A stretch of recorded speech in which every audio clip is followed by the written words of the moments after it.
বন্ধুসকল, আপোনালোকক লৈ আহিছোঁ নাহৰকটীয়াৰ অন্য এক মুখ্য আকৰ্ষণ টিপাম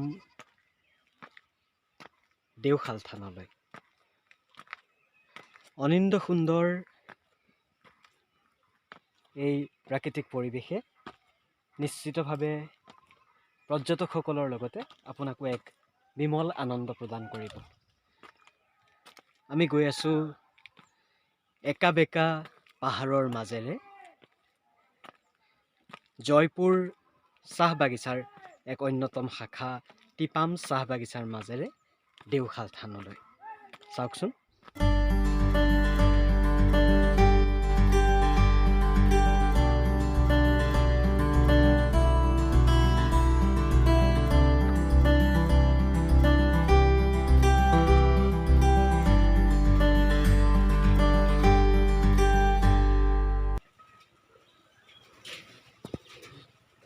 প্ৰিয় বন্ধুসকল, আমি আহি উপস্থিত হ'লোহি নাহৰকটীয়াৰ অন্যতম পৰ্যটকৰ আকৰ্ষণ কেন্দ্ৰ টিপাম দেওশাল থানত।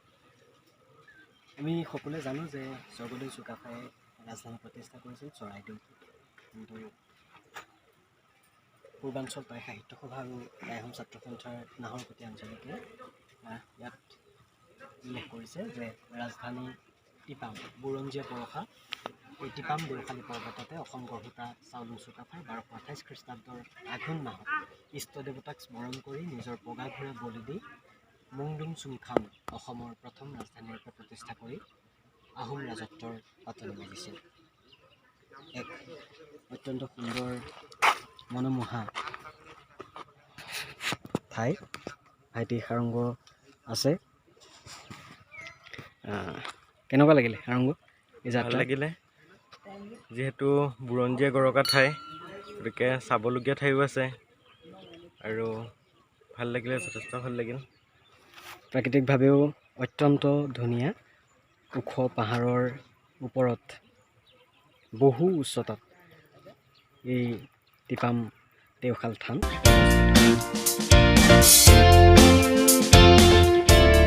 বন্ধুসকল, আমি আহি উপস্থিত হ'লোহি ডিব্ৰুগড় বন সংমণ্ডলৰ অধীনৰ এইখন জয়পুৰ বৰ্ষাৰণ্য আৰু সদ্যঘোষিত দিহিং পাটকাই নেশ্যনেল পাৰ্কত। ইয়াত আমি এখন নাম ফলক দেখা পাইছোঁ ইতিমধ্যে, য'ত মাম্মাল্ছৰ সংখ্যা লিখা আছে 40 স্পিচিছ, ৱাইল্ড বাৰ্ডছ আছে 300 স্পিচিছ, ৰেপটাইলছ 40+ স্পিচিছ, বাটাৰফ্লাই আছে 55 স্পিচিছ আৰু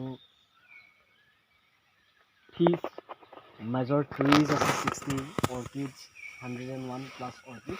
আহক এইখন বৰ্ষাৰণ্য, আমি বৰ্ষাৰণ্যৰ মাজেৰে এতিয়া যাত্ৰা কৰোঁ আৰু আপোনালোকক লৈ যাওঁ সদ্যঘোষিত দিহিং পাটকাই ৰাষ্ট্ৰীয় উদ্যানলৈ। সন্মুখত এখন ধুনীয়া টিপাম বাগিচাৰ দৰে এখন ধুনীয়া চাহ বাগিচা, আৰু এনেদৰেই নাহৰকটীয়া আচলতে ভৰি আছে বিভিন্ন প্ৰাকৃতিক সৌন্দৰ্যৰে।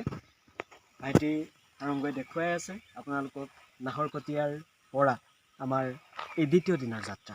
বলক আমি বৰ্ষাৰণ্যৰ মাজলৈ যাওঁ।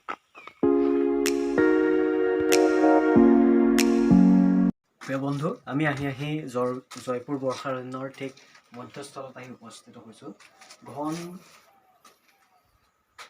ওখ সৰল গছেৰে পৰিপূৰ্ণ এইখন জয়পুৰ বৰ্ষাৰণ্য, আৰু এই পথটোৰে গৈ থাকিলে আমি গৈ পাওঁ অৰুণাচলৰ দেওপানী নামৰ ঠাই।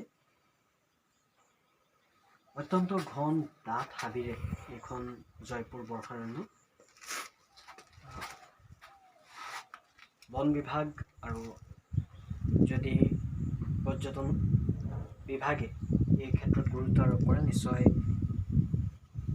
এই ডাঠ হাবিও পৰ্যটকসকলৰ বাবে অন্যতম আকৰ্ষণৰ কেন্দ্ৰবিন্দু হৈ উঠিব পাৰে।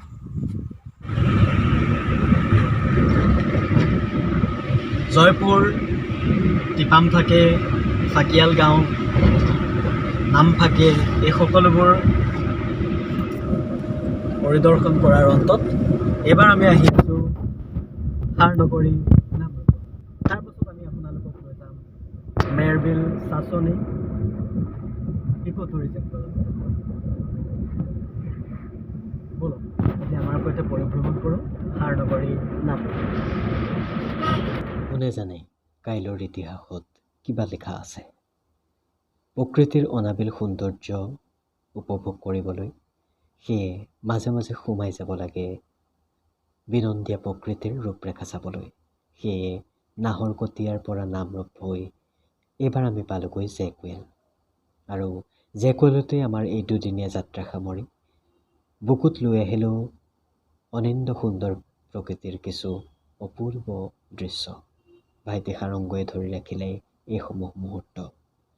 বহুদিনৰ মূৰত ভাইটি সৃজনকো লগ পালোঁ আৰু নামফাকে গাঁৱৰ পৰা ফাকিয়াল গাঁও হৈ জেকৱেলত সামৰিলোঁ আমাৰ এই যাত্ৰা। আৰু আপোনালোকক দিবলৈ চেষ্টা কৰিলোঁ আমাৰ এই যাত্ৰা পথৰ কিছু দুখৰীয়া স্মৃতিৰ ছবি।